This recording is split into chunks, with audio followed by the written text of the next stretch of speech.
This is Popular Front, a podcast focused on the niche details of modern warfare and underreported conflict with me, Jake Hanrahan. Today we're speaking to researcher and writer Lucas Weber. He's going to be talking about the situation in Mozambique concerning ISIS and the way they're affecting the whole world in a way, because they've been causing a big disruption to the maritime situation between Mozambique and Madagascar. That's a very big shipping route through there. It's an interesting situation. There are now private military contractors and special forces from various different countries all around that area trying to stop this lot. If you like what we're doing, please consider supporting us at patreon.com/popularfront.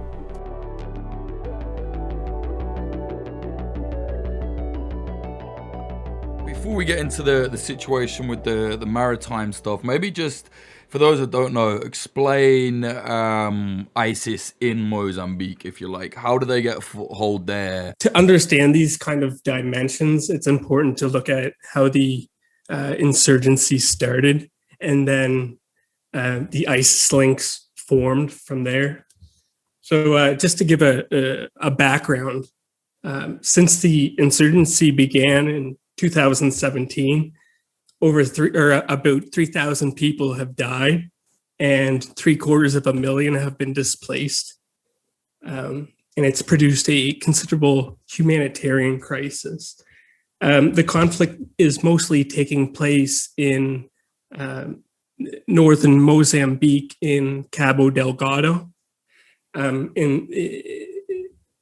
Since it began in 2017, it's been escalating, basically, marked by a series of significant operations, I guess. So the organization itself, they're known locally as Al-Shabaab, and the consensus is that they have their origins in a religious sect and a movement that kind of began, or at least manifested, in the late 2000s. In the sect came into conflict with the government and religious organizations, which they saw as basically arms of the state. So there was actually interreligious conflict. So the move towards ISIS, it kind of began in, well, I guess,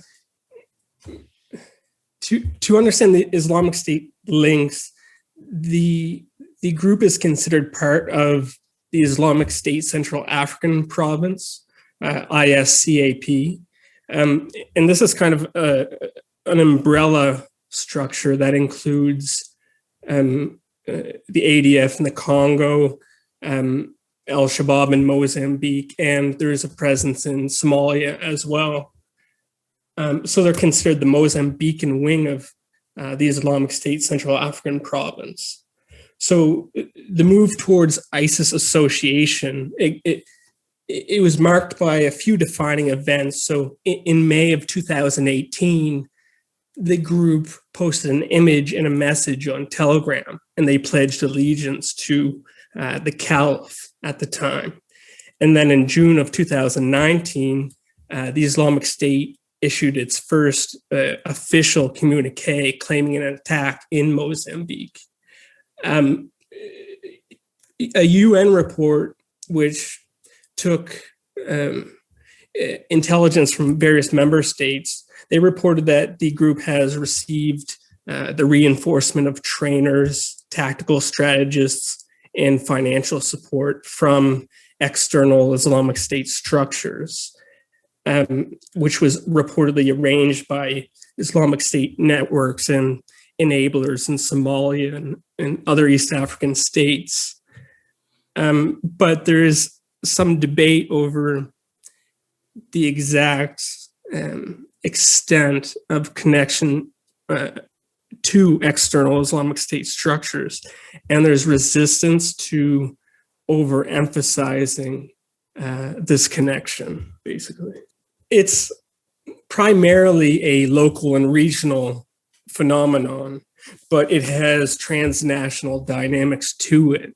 And one of these dynamics is, of course, the Islamic State connections. The command and control relationship is unclear at this point, but there is some kind of connection there. There's definitely a media connection, but sometimes it's very irregular, I guess. And sometimes it's inaccurate what the Islamic State, when they claim an attack. So, and then people who focus on the region, they are hesitant to ascribe too much influence to the Islamic State because they believe it takes away from internal dynamics and the causes and the grievances that produce the insurgency before there is even an Islamic State link. And the government itself, they're fairly keen to blame external actors to avoid responsibility, essentially. Right, and they're well organized, right? There was a few situations where they've actually, gone in for ambushes, taken ground and held it as well, right? Yeah, well, how I look at it, it's simplified, but it's a way to organize the history and basically the escalation and the growing sophistication of the insurgency. There are two major events.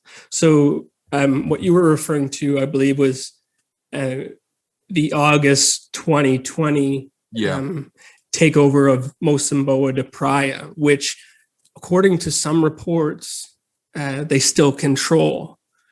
Maybe there's some caveats to this, but it's an important strategic port town.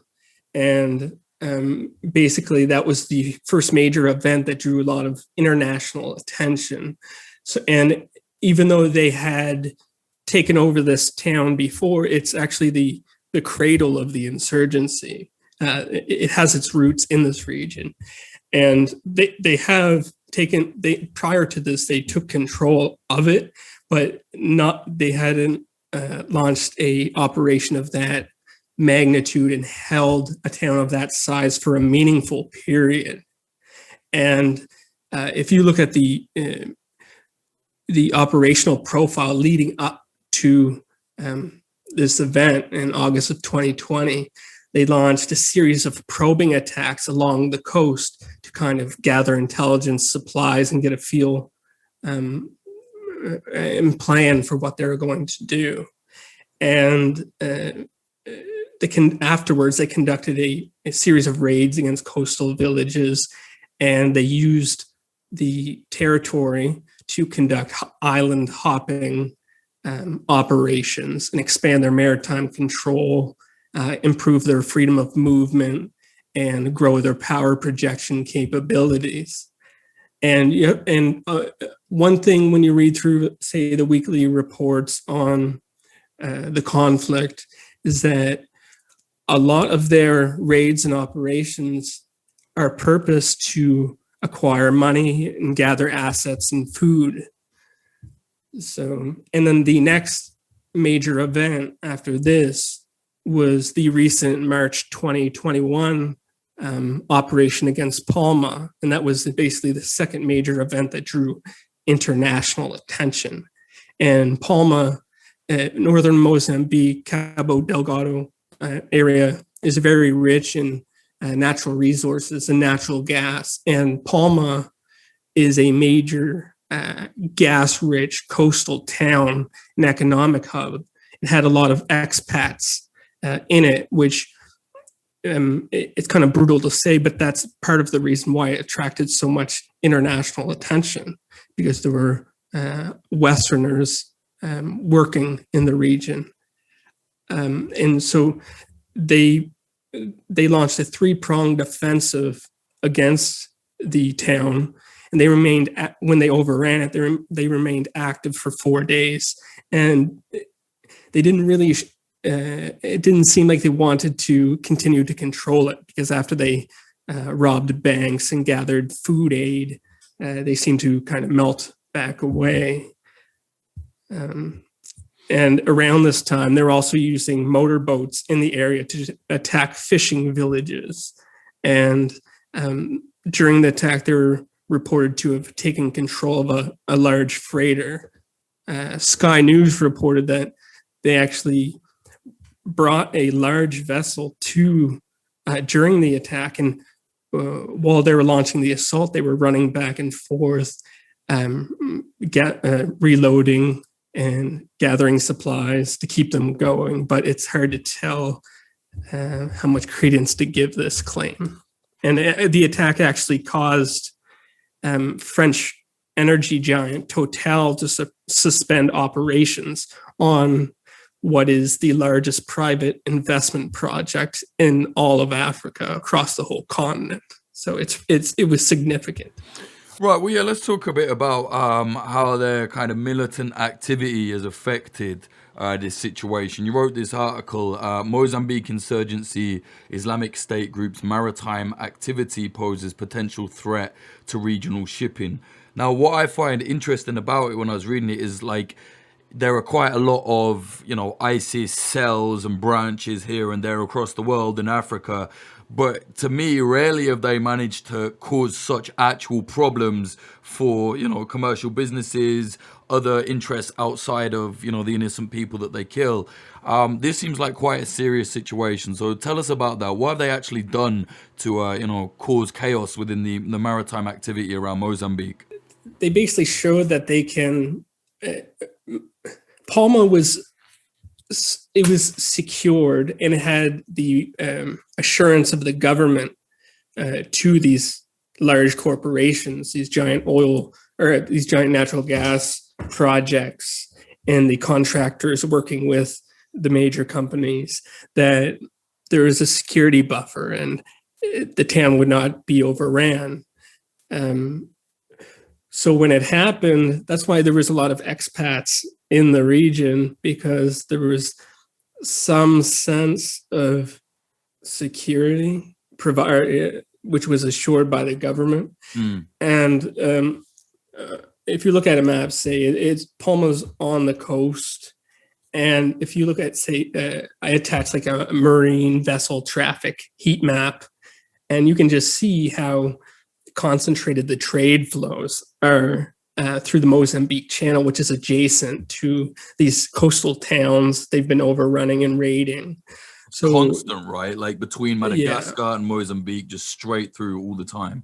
Yeah, it's 30%. I believe it's 30% of global tanker traffic runs through this choke point. Wow. And choke points, there's a reason why they receive so much attention from geopolitical strategists, because they're such a vulnerable area, basically, where if it's closed off, it can cause mass disruption, as we saw with the recent blockage of the canal by a cargo ship. But there's a major risk, essentially, of the insurgents translating their onshore success into offshore capabilities, and this has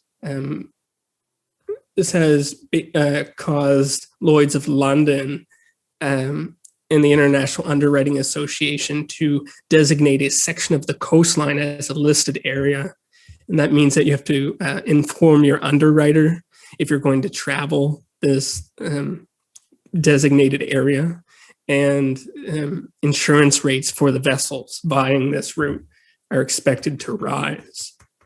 So this has caused a major disruption. What kind of threat is there for the people, sailing through there, doing trade through that bit of stretch? Is it the fact that they might be kidnapped, they might be bombed, they might be shot up? Like, what's the actual the main threat there? Well, there's different levels. So fishermen, basically in simple boats, they've been attacked, they've been robbed.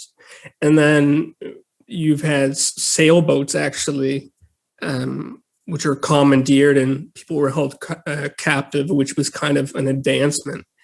And then also the attack on Palma itself has created mass displacement. That one attack displaced about estimated 70,000 people alone. So a lot of these people, they're fleeing by water, and they have to go by coastline that is controlled by the insurgents. And they've been attacked. They've been, their boats were taken out essentially and sunk. And they've been held captive and kidnapped and shot at. And also, the government forces are also reportedly extorting people traveling these routes and have actually sunk a ship or a boat or two as well. So it's pretty serious. And then there's the threat of more advanced operations against, say, LNG assets, or more advanced piracy out further into the Mozambique Strait. Basically enhanced capabilities translated from their onshore success to their offshore capabilities, which could threaten international trade flows further out from the coast. Right, and what's the response to this? What is the Mozambique military doing? I imagine the international community are very annoyed about this, to say the least, because it's affecting trade. What has been the response? Well, the U.S. and Portugal have sent special forces to train.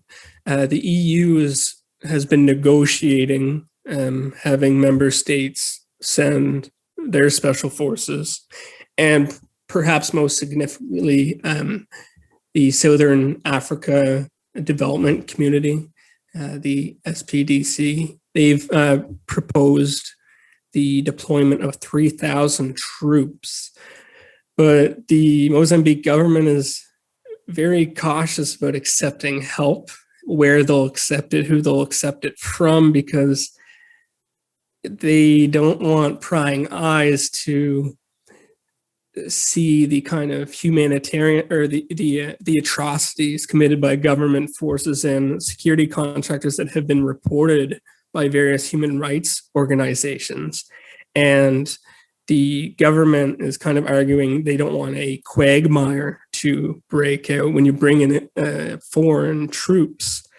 That kind of issue of the perception of foreign occupation, that can be a major draw and a major potent propaganda tool for recruitment and incitement and things like that. So right, and what's the situation going forward then? Have they made any progress trying to, stem these attacks or move ISIS Mozambique out from where they are? Well, the two major attacks basically garnered all the attention, and then you notice after these attacks, media coverage fades out. There's still some good organizations that collect weekly reports and put out weekly statements, and you can see that the insurgency is still going strong. So just because the media coverage has faded out, it doesn't mean the conflict has gone away, and it looks like it's going to continue and perhaps worsen. Yeah, it's not looking good. What's the situation for any of the civilians living there? Like, are there any left? Are they having to live under like ISIS as if, how they did in Syria? Or is it just like everybody's gone from there? A lot of their raids, they're roving and predatory. And a lot of their raids, they like to clear people out. So that's why there's a lot of burning down villages and houses. They like to clear the land out so that they don't have to control it, but they have freedom of movement through this former population center. So it's better freedom of movement, and it allows them to operate more freely. So they try to get the people out of there in many cases. But it's caused a mass humanitarian crisis. I mean, 750,000 displaced. There's disease. There's hunger, there's atrocities committed by both sides against civilians. The roads aren't safe. The waterways aren't safe. And after the attacks, a lot of the people, they hide in the bush for days or weeks in unsanitary conditions. So it's a mess, really. And what's the situation then with the special forces? You said like the US sent them, various other countries sent them. Are they like holding areas now themselves, or is it just like a one-time thing to keep the ships moving? It seems like it's training and assistance and probably logistical support. Maybe Portugal's more involved, but I'm not quite sure.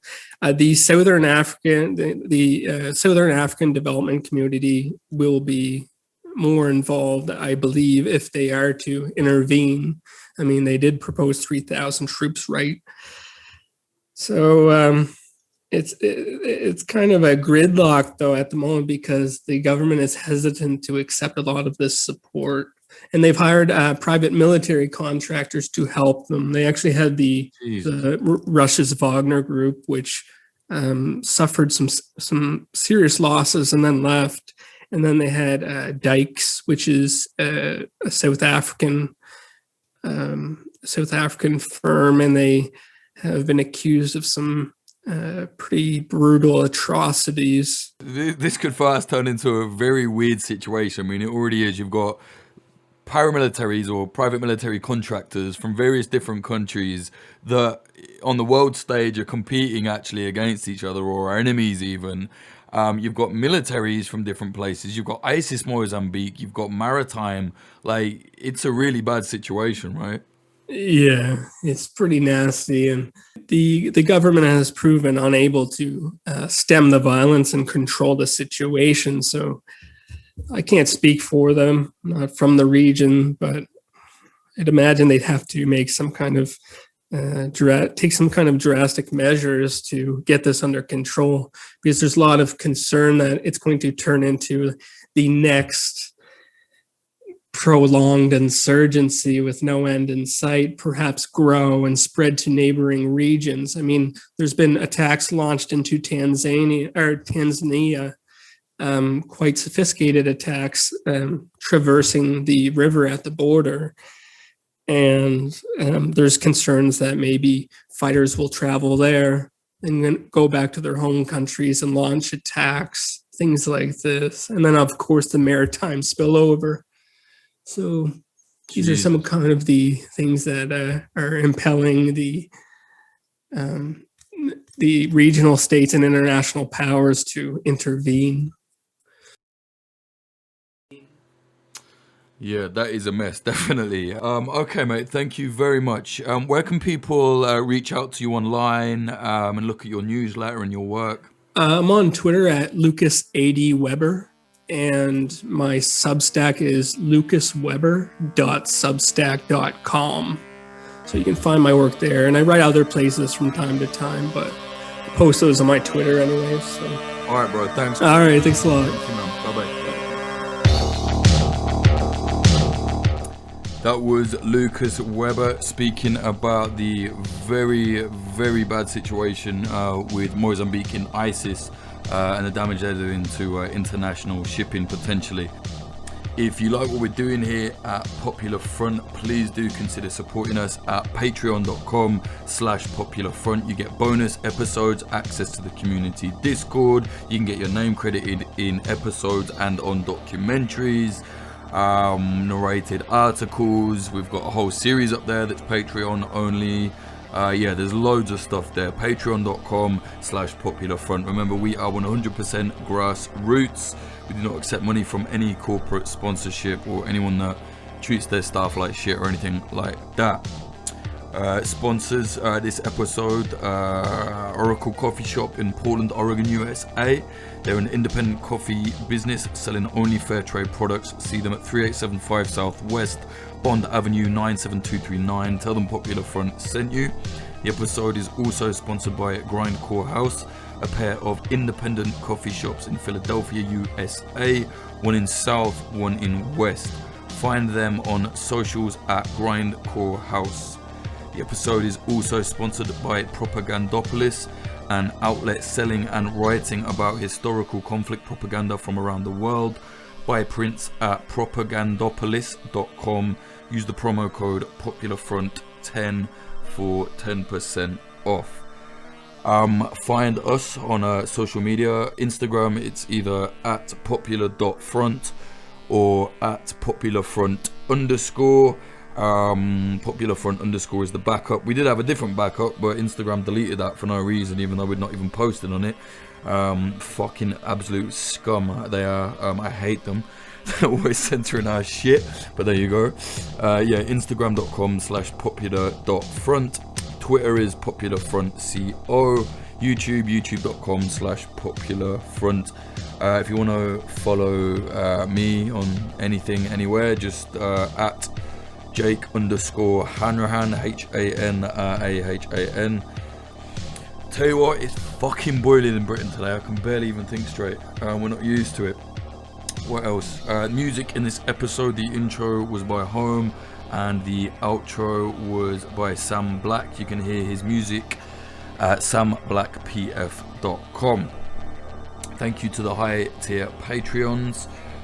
They are Dan Ross, Thumper, Lisa Milgram, Lupita Valens, Bradley Davies, Pete Hesher, RX, A. Nickel, Manny, Travis Lieberman, Cherry, Ben Marshall, Dallas Dunn, LD50 Seattle, MJ, K Glitter Vulcan, Meredith Waters, Bethany Swarveland, Adam H, Larson 8669, Karante, Bjorn Kirsten, Diamond Steen, Jacob, Michael O'Connor, Zach Packard, Todd Cravens, Alexander, Nicholas Butter, Ron Swanson, JD, Jav, Ian Froese, James Colley, Tynan Dali, Michael Akakan, Ethan, Fitz Madrid, Ed Coulthard, Johnny LaFleur, Clayton Taylor, Mike Barone, Ben, Liam Williams, Chris Cusimano, Degenerate Zero Alpha, Giorgio Arani, DR, Trey Nance, Amy R, Rubicon, Frank Austin, Amelia Me, Nawaiz, Christina Rivetti, Freya Northman, Ali Hunter, Moody Al Rashid, Bill Wilson, Andrew Hurley, Vida Provost, Brian McLaughlin, Tom Lochrin, Young Wasabi, Tony Bin, Adam Bergsnyder, JL, Stephen Davila, Anthony Kabarak, Dan Dunham, Fletcher Tate, Chad Walker, Diana Gorvanek, Lawrence Abrahams, Peter McCormack, Emily Molly, Axel Iverson, Christopher Martin, Ryan Sandercock and Maurice Zumbul. Thank you all so much. Without you lot, honestly, I would not be able to keep this afloat. Like I said, we do not take corporate sponsorship or any of that fucking nonsense. Thank you very much. Please do support us at patreon.com/popularfront.